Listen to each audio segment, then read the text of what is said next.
आप देख रहे हैं फ्रीडम एक्सप्रेस।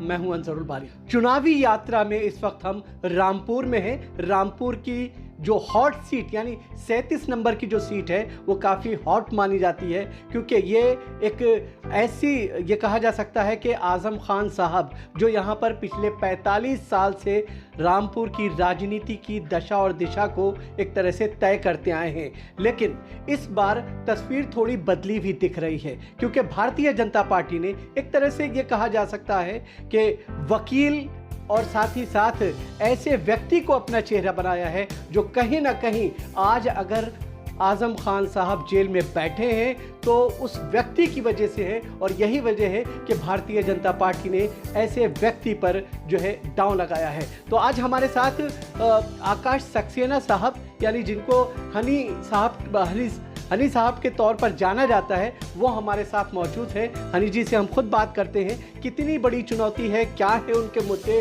और किस तरह से ये जो पूरी स्थिति है रामपुर जो चुनाव है काफ़ी इसे हॉट सीट के तौर पर देखा जाता है, इसको कैसे वो पार लगा पाएंगे। तो कई तरह की बातें होंगी।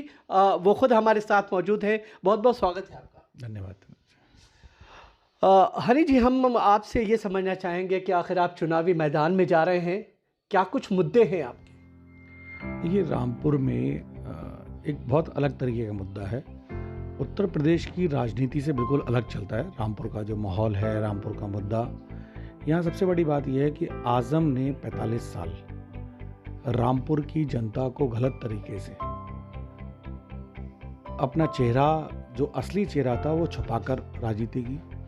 पिछले 5 सालों में आज़म रामपुर की जनता के सामने आज बेनकाब हैं, और जहां हम जाते हैं वहां सिर्फ लोग यही कहते हैं कि अब हमें इनसे छुटकारा चाहिए।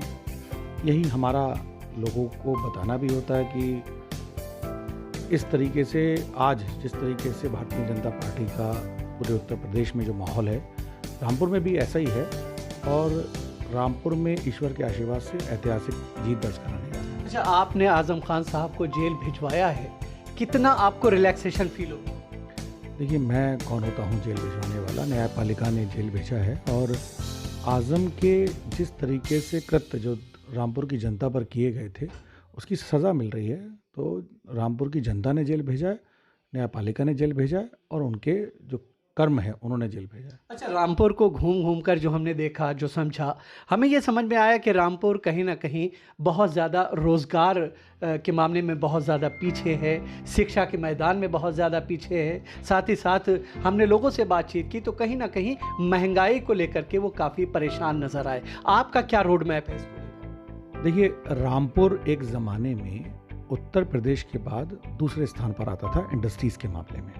कानपुर के बाद रामपुर का नंबर आता था। लेकिन आज़म खान ने अपने राजनीतिक फ़ायदे के लिए रामपुर की जो बड़ी बड़ी इंडस्ट्रियाँ थीं, चाहे वो टेक्सटाइल मिल हो और शुगर फैक्ट्री रही हो, इसके अलावा बहुत बड़ी बड़ी फैक्ट्री थी यहाँ, उनको बंद करवाया। क्योंकि आज़म ने कभी नहीं चाहा कि यहाँ का जो युवा है वो रोज़गार में आए, क्योंकि यहाँ का रोज़गार जब युवाओं के हाथों में होगा तो युवा पैसा कमाएगा तो दिमाग लगाएगा, और दिमाग लगाएगा तो आज़म खान के पीछे नहीं आएगा। आज़म ने हमेशा रामपुर के युवाओं के हाथों से कलम छीनकर उनके हाथों में रिक्शा थमाने का काम किया। हमारा जो उद्देश्य है, हमने पिछले 5 सालों में रामपुर जनपद में 100 से ज़्यादा फैक्ट्री हमने लाने में कामयाब रहे। इस योगी सरकार की योजनाओं से जो इंडस्ट्रीज़ के लोग थे वो इतने ज़्यादा प्रभावित थे कि रामपुर, और आज अगर हम देखें यहाँ तो प्लाईवुड इंडस्ट्री, मेंथा इंडस्ट्री, लगातार फैक्ट्रियों में इजाफा हो रहा है, और पिछले 5 वर्ष से हमने इस पर बहुत काम किया है। अगर इजाफा हो रहा है तो फिर क्या वजह है कि यहाँ पर महंगाई एक तरह से महंगाई मुद्दा है, बेरोज़गारी मुद्दा है? नहीं, बेरोज़गारी का मैंने आपको बताया ना, बेरोज़गारी पिछले 5 साल में काफ़ी कम हुई है, और हमारा अब उद्देश्य ये है कि रामपुर को जो पहले जो उद्योगों के मामले में जाना जाता था नंबर 2 पर, हमारा उद्देश्य है कि रामपुर अब नंबर 2 पर नहीं, रामपुर नंबर 1 पे जाना जाए, और रामपुर अब आज़म के रामपुर से नहीं जाना जाए, रामपुर उद्योग नगरी के नाम से जाना जाए, ऐसा हमारा इरादा है। अच्छा, अगर आपसे मुद्दों की हम बात करें, किन मुद्दों को लेकर के जनता के बीच में जा रहे हैं?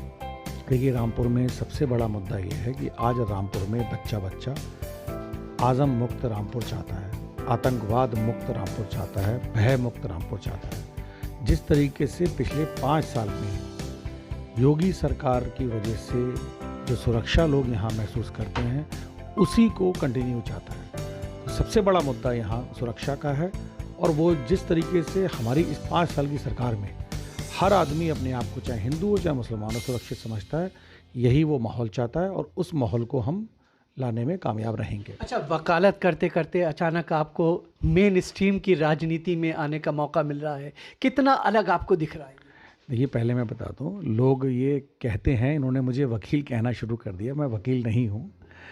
ये बात ज़रूर है कि मैं आज़म के जो विरुद्ध 104 जो मुकदमे हैं उसकी मजबूत पैरवी करता हूँ, और चीज़ों को बहुत बारीकी से देख के मुकदमों की पैरवी खुद करने के बाद भी मैं कोर्ट में लगातार बहुत ज़्यादा समय देता हूँ। इसलिए लोग वो वकील कहने लगे हैं। लेकिन हाँ, ये ज़रूर है कि हर चीज़ को बहुत बारीकी से देखकर खुद मैं चीज़ों को पहले समझता हूँ, फिर बाद में रखता हूँ।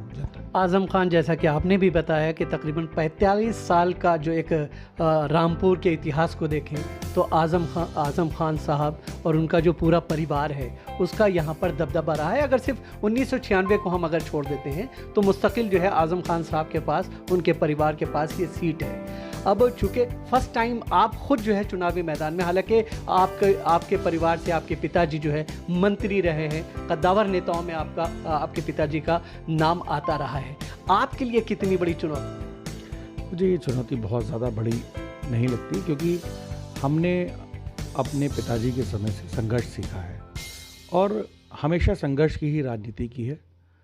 इसलिए मुझे बहुत बड़ा संघर्ष नहीं लगता। और जिस तरीके से 5 साल में जनता का प्यार जो मुझे इस तरीके से मिला है, मुझे पूरा विश्वास है यहाँ भारतीय जनता पार्टी ऐतिहासिक जीत दर्ज कराने जा रही है। अच्छा, एक सवाल थोड़ा सा हट करके हम आपसे बात करना चाहेंगे। जिस तरीके से शाह साहब ने मुजफ्फरनगर जब वो पहुँचे तो वहाँ पर उन्होंने जो है मुजफ्फरनगर दंगों की बात की, साथ ही साथ जब योगी साहब वहाँ पर पहुँचे तो उन्होंने किराना पलायन का जिक्र किया, आप उसे किस तरह से देखेंगे?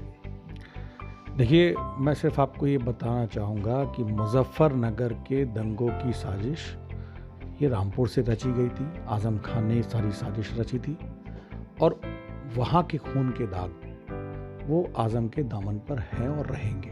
जिस तरह से वो जेल में हैं, आपको लगता है कि अब वो चीज़ें जो है ख़त्म हो रही हैं? नहीं, अभी वो जेल में तो वो अपने जो जनता के सामने जो काम किए हैं उसकी वजह से हैं। अभी हम तो चाहते हैं मुजफ्फरनगर के दंगों की CBI जांच हो, और जो आज़म ने जितना भी जो उसमें जो भूमिका निभाई है उसमें जांच होनी चाहिए, और उसमें सज़ा बराबर से मिलनी चाहिए। तो ये थे आकाश सक्सेना साहब, जिनका साफ तौर पे ये मानना है कि रामपुर में जिस तरीके से ये कहा जाता है कि आज़म खान साहब का दबदबा है, 45 साल जो है एक तरह से ये कहा जाए कि यहाँ की राजनीति में उनका एक प्रभाव है, तो साफ तौर पे इनका मानना ये है कि इस बार जो है जनता बदलाव चाहती है और भारतीय जनता पार्टी को इस बार पूरा मौका दिया जाएगा। बहुत बहुत शुक्रिया, आपने हमसे बातचीत की। लेकिन जाने से पहले हम अपने तमाम दर्शकों से ये गुजारिश करेंगे कि अगर आपने इस चैनल को सब्सक्राइब नहीं किया है तो इस चैनल को आप सब्सक्राइब करें, इसके वीडियोज़ को लाइक और शेयर करें। तो आज की इस खास मुलाकात में फ़िलहाल इतना ही, इजाज़त दीजिए।